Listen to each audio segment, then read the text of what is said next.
श्रीमद् भागवत महापुराण में दो तरह के महात्म हैं, एक स्कंद पुराणोक्त महात्म, एक पद्म पुराणोक्त महात्म। स्कंद पुराणोक्त महात्म अनुसार के जो पहले जो कथा वाचन किया सर्वप्रथम ब्रजमंडल में ही हुई, गिरिराज जी की तलहटी में श्री उद्धव जी महाराज ने करी।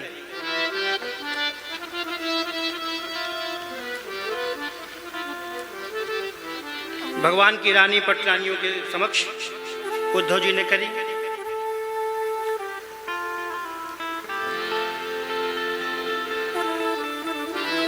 स्कंद पुराणोक्त महात्मा भगवान की अंतरंग वास्तविक लीला का ज्ञान कराते हैं।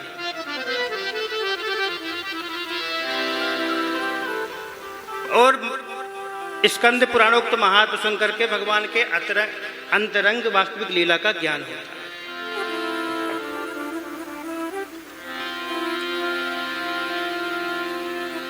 और पद्म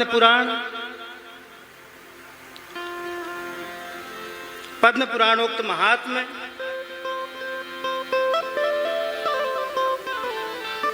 ये बताया गया है कि पतित से पतित कितना भी पापी व्यक्ति हो, अगर भागवत जी की शरण ले ले,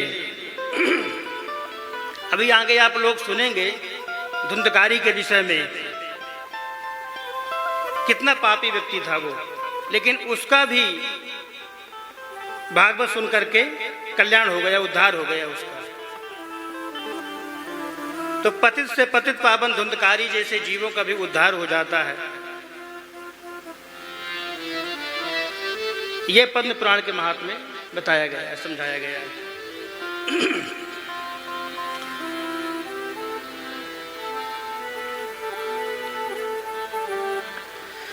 सच्चिदानंद रूपाय विश्वोत्पत्त्यादि हेतवे तापत्रय विनाशाय श्रीकृष्णाय वयं नुमः।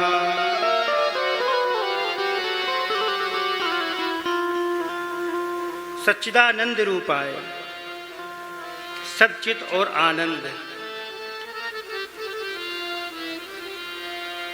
जो हमारे परमात्मा आनंद देने वाले हैं। सच्चित वो सत्य है, सत्य है। ऐसे श्री कृष्ण भगवान को हम नमस्कार करते हैं। कैसे? कौन श्री कृष्ण भगवान को?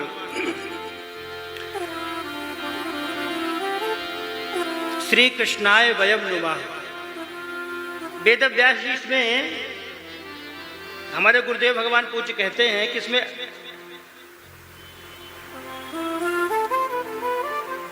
अहम नुमा भी कह सकते थे कि मैं नमस्कार करता हूं अकेले के लिए, लेकिन इसमें वयं नुमा कहा भगवान वेद व्यास जी ने कि संसार के जीवों को तो खाने सोने उठने भोगने से फुर्सत नहीं है। भगवान मैं आपसे प्रार्थना करता हूं कि संसार के जितने जीव हैं उनके सब की ओर से प्रतिनिधि बन करके मैं आपके श्री चरणों में प्रणाम करता हूं।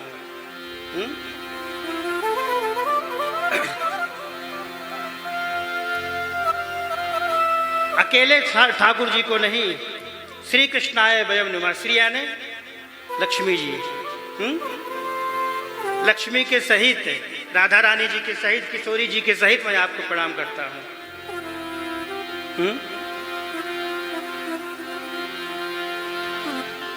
हमारे श्री धन्वंतरी दास जी आज ही लौटे हैं नोएडा से कथा कह के। इनकी भी बहुत व्यस्तता रहती है, इनकी लगातार कथाएं रहती हैं। हमने इनसे निवेदन किया कि हमारी कथा में जरूर आप आइए, दर्शन दीजिए, हमें अच्छा लगेगा, हमारा सहयोग भी होगा। तो इन्होंने अपनी कथा कैंसिल करके और हमारी कथा में रहने के लिए निश्चित किया इन्होंने।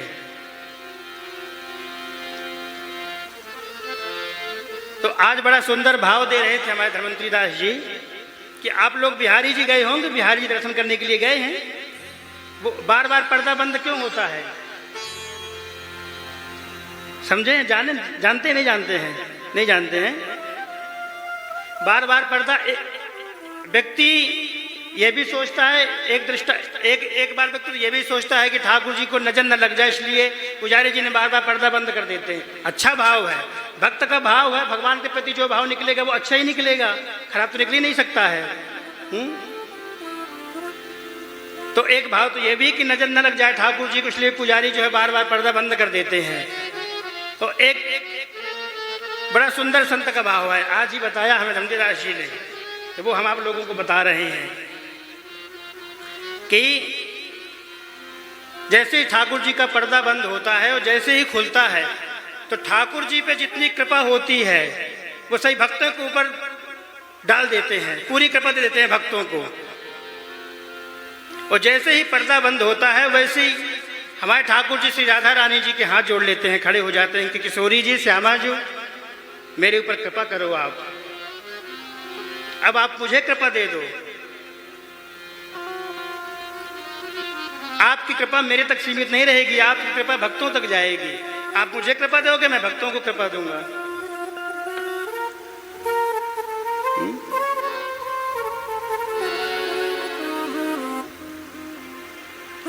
ऐसे ही